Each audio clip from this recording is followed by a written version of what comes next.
Good evening, everyone, and welcome to a special edition of an AFLW affair. It's a tough time over here at St Kilda Land, and I'm really glad everyone could be here with us as we celebrate and say farewell to the special times that were the St Kilda unbeaten streak. So we get the DVD of 3, was it? Yes. Nice. And what a 3. It was the best 3 I've ever had in my life, I reckon. And unfortunately, it's come to an end and hearts are breaking all over the country. But we shall rebuild, though, I believe. We will try. I hope so. Just saying, that loss hurts more than when the men lose. Don't care. Women, oh, my heart. Yeah, that hit a bit differently. Yeah, Hawthorn. Yeah. They were on fire. It's a bit Saints footy, though, really, isn't it? We're coming It in is. 4 on the trot. All the ingredients for just a special day, and not quite getting the chocolates there. So No Toblerone this week. no Toblerones. No Toblerones. I will give a quick or long summary of the game. So over the weekend, we bear witness to the pure destruction and heartbreak that was the flogging of our St Kilda saintly women by the Hawthorn Hawks, with the final result being 17-74. A 57-point loss and 57 points of pure sadness in my heart. The game began at roughly 2 p.m. on Saturday afternoon down at RSEA Park, with the Ferris wheel spinning strong and a large crowd of fans spread out over the grass. The Saints started the game strong with many entries into the inside 50 and Jamie Lambert getting a hold of the ball 10 times in the first quarter. With a strong 1-goal lead by the quarter-time break, obviously scored by Jesse, the Saints fans were in true belief, with one of our hosts waving a giant flag throughout the entire first quarter, in ignorant bliss of what was to come. The second quarter saw the Hawthorn Hawks dunking 4 goals on the St Kilda cheer squad, and the final St Kilda goal of the game scored, obviously by Jesse. If the second half of the game couldn't get any worse, it did, with Darcy Guttridge copping a nasty blow to the head, resulting in her being sidelined for the rest of the game. Losing Darcy was disastrous for the Saints, as it meant that the classic St Kilda gameplay of bombing the ball into a contest to our outnumbered full forward was out in full force. The stats are unable to finalise the number of times the ball was knocked out of Jesse's hands in the inside 50, as it occurred too many times. And that is how the game ended. Yes, we were very much under siege, and I think there were quite a few elements at play, it seemed, with Charlotte Simpson Source being a late out, Shinomi, who we touched on, not being available, and I guess Hawthorn. And then losing Darcy, Losing Darcy did not help at all, and we decided to.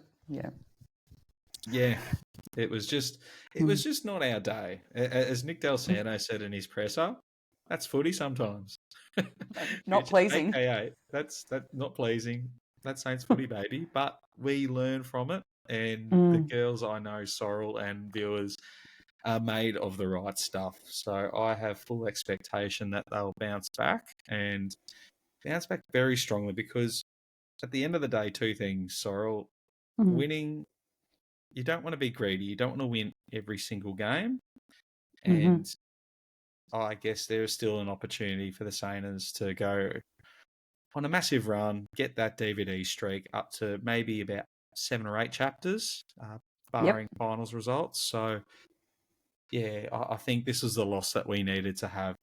Get our feet a little bit grounded and reset for a big back half of the season. What we've seen in other games is you need that one loss to reset and come back. So I'll believe with you that this was just a fumble in the works, and it's not the end of the world. It's not. Although it may have felt like it, because we want nothing more than for our girls to just go out and dominate each and every single week. But sometimes that's just not how the Tim Tam crumbles.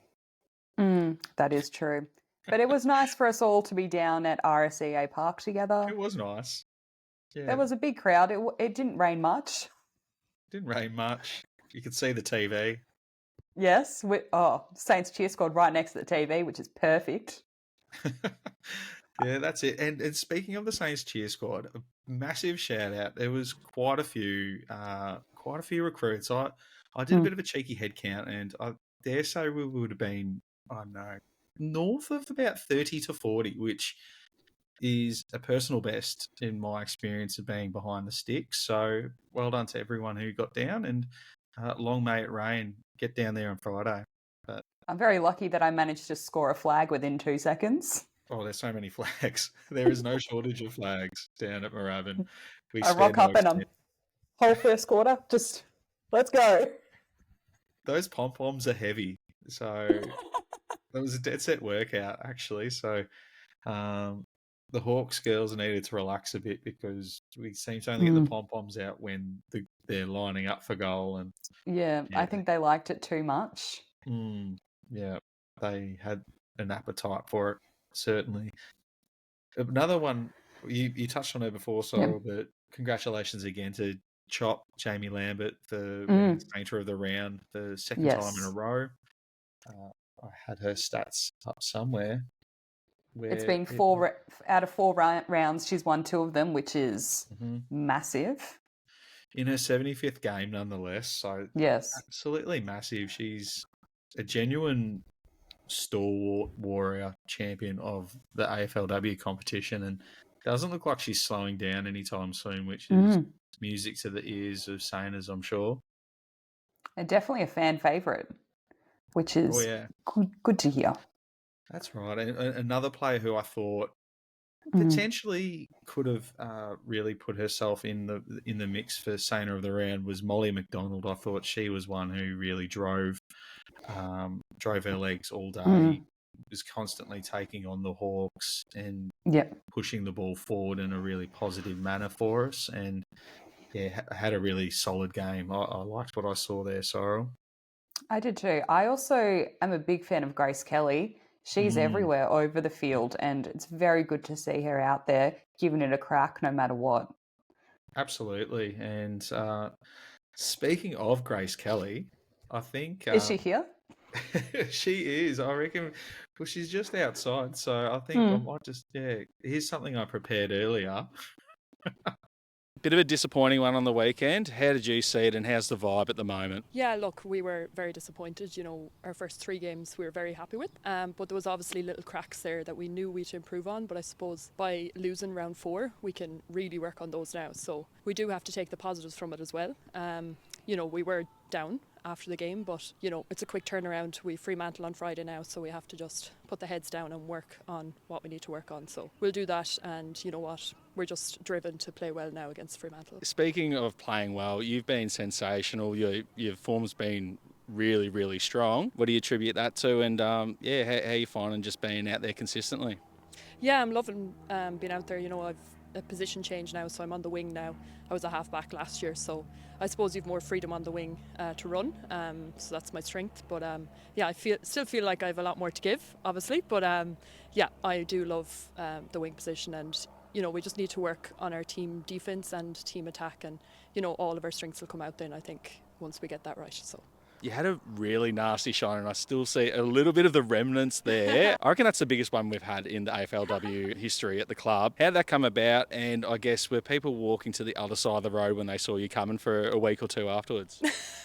Yeah, you should have seen it afterwards. It was absolutely massive. I couldn't see out of this eye, and it was so bloodshot as well. But Nick Stevens, she has an elbow of steel. Yeah, we were both just going for the ball. It was probably my fault. I just cut through her, and her elbow got my cheek then. But yeah, it looked way worse than it actually was. So it healed up really quickly. So yeah, I just looked really tough. You did look very tough indeed, and you're playing very tough. But coming up to the Besties era this Friday against Fremantle, could you just tell the Saints fans out there what to kind of expect from that, and also who's your bestie at the club? Oh, yeah, so it's Besties era this Friday, so bring your besties, come along down. My bestie at the club, well, they're all my besties. I can't really pick one out, but I'll pick one of my locker buddies, I suppose. Trudgy, we'll go with Trudgy. Sreen's going to be pissed off now. They're both my besties. But yeah, this Friday is Besties era, and thanks to Red Rooster, Georgia Patrikios. Unfortunately, she can't play for the next few weeks, but at half-time, she is going to put on a show. She is going to attempt to break the world record for the amount of selfies in 3 minutes. I think the world record is 140, and she's going to try and beat that in 3 minutes. So that'll be one to watch. So yeah, look out for that at half time. We had a few really good milestones last week. Exie, Chop and Trudgy, your bestie, all really significant milestones. Quick word on each of them. Oh, they're amazing. They like Choppy at the weekend. She had the best game ever, even though the result wasn't our way. She always gives 100%, and so do the other girls. Like Exie's speed on the ball when she's up front is so good, and then Trudgy is just a tank down back. So they're great girls. We've one on each line, so it's great. Off the field, they're amazing as well. Great teammates, besties. And speaking of milestones, we got Priesty, the skip, 50 games as a Sainer. How about it? Yeah, she's amazing. When you think of St Kilda, I just kind of think of Hannah. She puts her life and soul into this club, and I just can't wait to run out with her now on Friday. But yeah, it's 50 games for the club and 50 games for her, so she's played every game with the Saints. So I reckon this will be even her best one. Thank you very much. Thank you. There you have it, Sainers. Grace Kelly, an absolute champion. Some great insights there to her preparation and just the mentality of the girls. So I know that we were a little bit worried at the start of this program, but I'm certainly a lot more elated and at ease after hearing about the girls' attitude and focus on the opposition coming up this weekend. I'm glad that they're more mature than us. Absolutely, that's right. Yeah, Mid-30s fans. that's right. So Someone's got to be. Someone's got to be 100%. Mm. Yeah. So speaking of training, I was down Yep. at training earlier today. Today being Tuesday, the 24th of September, and I got there around about 3:30, and that's when the girls are out there with their line coaches and just doing some are in the gym, some are getting rub downs, and you got others just doing general sort of ball work and working with their line coaches. So a few takeaways for me was they were doing some really funky handball drills. It was kind of like hacky sack, but multiple balls. You had the likes of Beckott, Liv Vesley, Choch, Beth Pension. A couple of others joined the party. So you had the Doc, GP, Ash Richards, the whole crew were there. It was quite a big circle. And yeah, they were just having fun and keeping the balls up in the air, and they did it really well. But I had a chat to GP while she was walking around. Reckons she's going to be out of the moon boot very soon and is eyeing a return to football against the Doggies. So I think that's round 9 up in Ballarat. Up Ballarat, yep. And yeah, so I think that was quite positive. Who else? I had a chat to Simba, Simone Nalda, came and gave us a bit.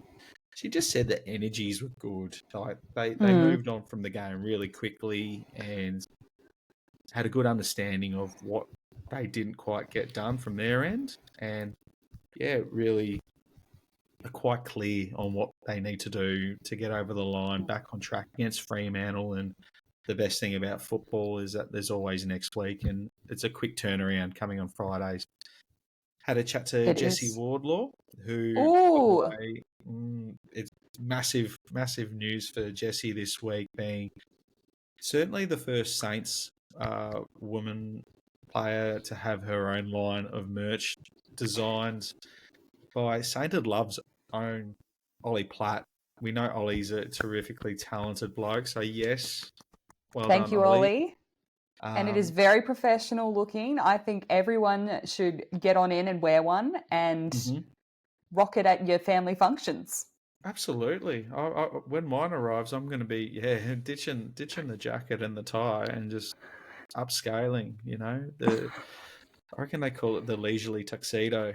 But yes, really quite amazing stuff there. It's a great design, and it $10 of every shirt. So Sainted Love's cut, because of course we're partnering with the Carlton Draft, which is really excellent of them. They're doing all the heavy lifting for us, all the logistics, the freight work, and all of that. So it just makes our lives a lot easier to move these things en masse. So we want Moorabbin just to be covered with Jessie Wardlaw all around the ground. And so our cut, $10 of every shirt, goes directly to the Saints AFLW program. Essentially, we'll get all the funds and then just go, girls, what do you want? This is yours. Yep. You've earned it. So please I make think sure we you get one. buy them all a Jessie shirt. Yes, buy them all. You get a Jessie shirt. Yeah, Oprah's back. You get a Jessie shirt. That's right. So stay tuned, Sainers, because I Mm. know that Jessie has been. This is an exclusive, sorry. Yep. This is an exclusive. So Jessie has agreed to, in a bid to sell as many of these bad boys as possible. She's giving up a pair of her own signed boots as a prize for those who we're going to do a modelling competition, right? So when people buy their jersey they buy their shirt. Yep. You just do a funny, it doesn't have to be funny. Just a shot of you that you think looks nice, and we're just going to collate them and then just do one big story where everyone can just sort of like vote on which one they like the best, or maybe Jessie can choose. Who knows? But the winner will get a pair of Jessie Wardlaw signed match-worn boots. It doesn't get much better than that. And again, I reiterate, all funds. It's not going into our pockets, is it, Sorrel? It's going to the girls. Yeah, massive stuff, because we know that the girls don't get much merch done for them across the competition.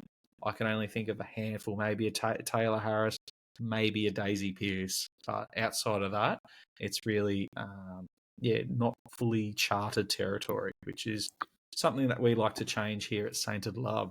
I think we should invest in an Exy glove. Oh, yeah, I like that. Exy's head on like a little mitten or something. Oh, jeez. I reckon a glove, but like just like knuckle dusters or something, because Exy in her 50th game, it'd be remiss of us not to chat about that, of course. Yeah. She was excellent. It looked like she had an extra set of springs in her boots. I think someone said that. Yeah. And it really stuck out to me because she was flying for everything. I think it was frustrating because she was always on the wing where the ball wasn't. So they weren't playing it down her wing, which frustrated me because every time she was near the ball, she was on the ball. Yeah. Yeah. So I don't know what Hawthorn were mucking things up. They were mucking things up. Coming up this week is the St Kilda's 50th game. And there is one player, one woman, our El Capitano, who has played every single game for the Saints, Hannah Priest. That's massive. Such a standout. The fact that there's, 10 games a season, essentially? 11? Yeah. So 50 games, that is a lot. That's 5 years, essentially. Yeah, it is. So since our inaugural inception to the competition, she has not missed a beat and has played, I believe, 34 of them as skipper. So just doing amazing things as Priesty. And you think of Saints footy, you think of Priesty. Absolutely. An overall leader. She is always all over the ball. She deserves more recognition. I love her. Yeah, absolutely. That's an excellent call because Priesty, you know exactly what you're going to get from her, and that's just straight up unrelenting effort. And if there was a player that got to 50 Saints games milestone, I think it's entirely deserving that it is Priesty. There's 7 OGs left at Saint who inaugural Sainters. So I'm looking at the list here, Sorrel. We've got Exy, GP, Liv Vesley, Darcy, Zen, Nicholas Zenos, and we've got Molly McDonald and, of course, Priesty. So a really strong Great call girls. there. Yeah. Great girls. Saints girls. It's the best. Great girls. They're the heart and... They're not the heart and soul, but they are the heart and soul. Yeah, like they're absolutely the core. So it's really nice to see. And they've got plenty of mates these days, but yeah. And we've all seen with Exy, she is such a friendly girl. She will just bring everyone in. She brings people into your podcast. She's just an all-round great girl. Bee's knees. So bringing us up to the match against Fremantle, Friday, 4:05, I believe. Correct. It is a public holiday. It is the grand final. We're not going to the grand final parade because we go for St Kilda. Absolutely, yeah. So skip the traffic and come back down to RSEA Park. It's honestly the most perfect time in terms of if you're a footy consumer and a lot of people are going to the big game or, doing their grand final thing, whatever that might be. That's just tradition. So, but for us to have clean air, 4:00 on a Friday, doesn't get much better than that. It is our besties round where there's going to be all sorts of activations. You've got the bestie gals, you've got Scar and Bree doing their thing. Some really good content there as per usual. And you've got a really good deal where it's 2 for 1, Sorrel. So if you were to buy a membership, you can nominate your bestie and they get one. Or if you already are an existing member, then you just nominate your bestie. And the memberships, I think they're $75 or $85. Like they are an absolute steal. Absolute steal. And the packs that you actually get with them are really good. So Tilly's got like these little poncho towel things that she absolutely adores. And I haven't got my pack. I need to chase that up. Oh, yeah. Hit them up, Soz. Here's another thing. This is for our listeners here. So if you have tuned in, I have 2 memberships that I have the capacity for 2 besties. So if you want to be my bestie, hit me up. First 2 people to hit me up after watching this, you get a membership. And you have to come and hang out with us at the game. Well, you don't have to, but would like that. We'd like that very much. So you sit wherever you want, as long as you get down to the games. And that goes for all Sainers. Get down there. And I'm tipping the ones that are watching this, they are certainly made of the right stuff that get down to Moorabbin, support the girls, support our teamers. So that's it. Yeah, get back on track. The game itself, it should be a good one because we're both 3-1. And Fremantle are coming off a pretty good win, a 1-goal victory over Melbourne. They're just above us on the ladder. So that don't get me started. They shouldn't be there. We shouldn't be there. It is our bestie. It is our bestie era, but I think it's also our redemption era. We're not going to take 2 losses in a row. We're going to be firing. We're going to see the same energy as round 1. We're going to be kicking goals. Jesse. Absolutely. I can dig that like a shovel, Sorrel. And hopefully Genomi's back, according to the injury report. She's on a test, so fingers crossed. Genomi, our girl, love to see you out there kicking some goals. For sure. And hopefully Charlotte Simpson. It was amazing that just really quickly, but for such a young player, we missed her. We missed a bit in that engine room. So it speaks volumes of, I guess, the character and type of player sources to have such an impact at a young age. So hopefully was it a stomach bug? I have no idea actually. So yeah, I think it must have been an illness. I'm not sure. I know that. I believe it was an illness for sure. But rough. Yeah, that was. But hopefully she's over it and is ready to work. Yep. She looked good out on the track today, so she was good. There. Perfect. Yeah. How was Darcy looking actually? Yes, that was my other exclusive. Yeah. She said she's fine. So she pulled up really well and passed all the tests and saw the doctor and that's all good. And yeah, she's not on the injury list. So no egg on the head. It looked like she really got elbowed. That was a massive hit. Absolutely massive hit. So, but yeah, no, she's fingers crossed that she remains all good and we see her out there on Friday because she's become a really integral part of what we are trying to do. Definitely.